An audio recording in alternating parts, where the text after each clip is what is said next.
YouTubers have flooded the streets with cinematic. Do this to make your videos look more cinematic. Do that to make your videos look more cinematic. And I get it. Cinematic gets the clicks.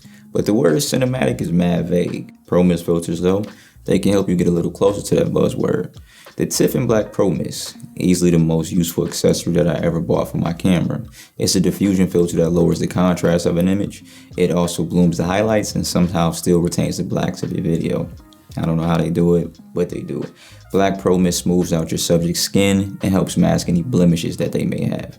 And getting these looks is easy as screwing a filter to the front of your lens. Common advice is buy the biggest filter size, which is 82 millimeters in most cases, and just use step-up rings so you can use them for all your lenses.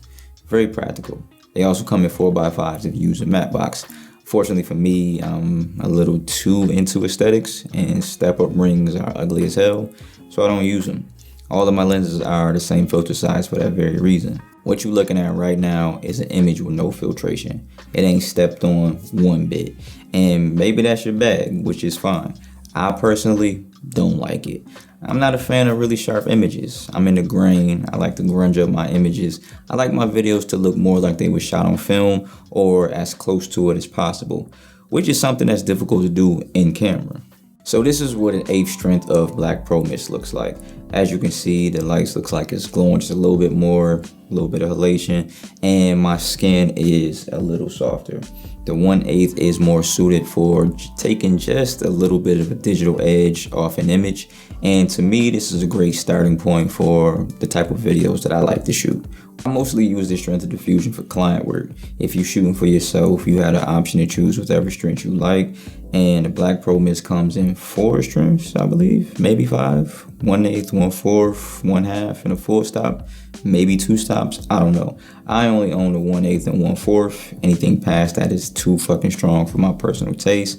I guess they would make sense if I ever had to shoot a dream sequence or something, but for now, I'm good on those. Now I have back on the 1/4 strength of Black Pro Mist, and this is my favorite strength of Black Pro Mist. It's what I use on 99.999% of my videos. I like the way my skin looks. I prefer a more pronounced glowing of lights. As you can see, the lights a little bit more blooming in here, a little bit more halation. The 1/4 strength is definitely more of a look, but it's obviously one that I'm good with.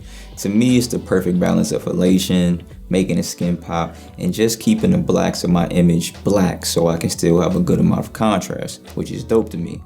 Also, I need to point out that you have to make sure that you buy the Tiffen Black Pro Mist to get this look and not a regular old mist filter, because then you're going to end up washing out your blacks a little bit. When it comes to working with clients, I consult with them first about the look of this filter, and it's usually 50-50 between this one and the 1/8 strength. These filters are super dope to use at night, especially if you can get some neon lights in your videos. You can use them in photography, and you can stack these joints too. Just put it on your lens first, and if you need to add some ND, you can stack it right on top. I tried using the Peter McKinnon Mist Edition VND, and it was cool, but I'd rather have the Tiffen Black Pro Mist with the PM Signature Edition variable ND filter. And it's over. Big Mama is singing. Be sure to subscribe to the channel if you a dope individual. Get this video a thumbs up. Just know the days may change, but the vibes don't. So you can stay safe unless you choose to stay dangerous.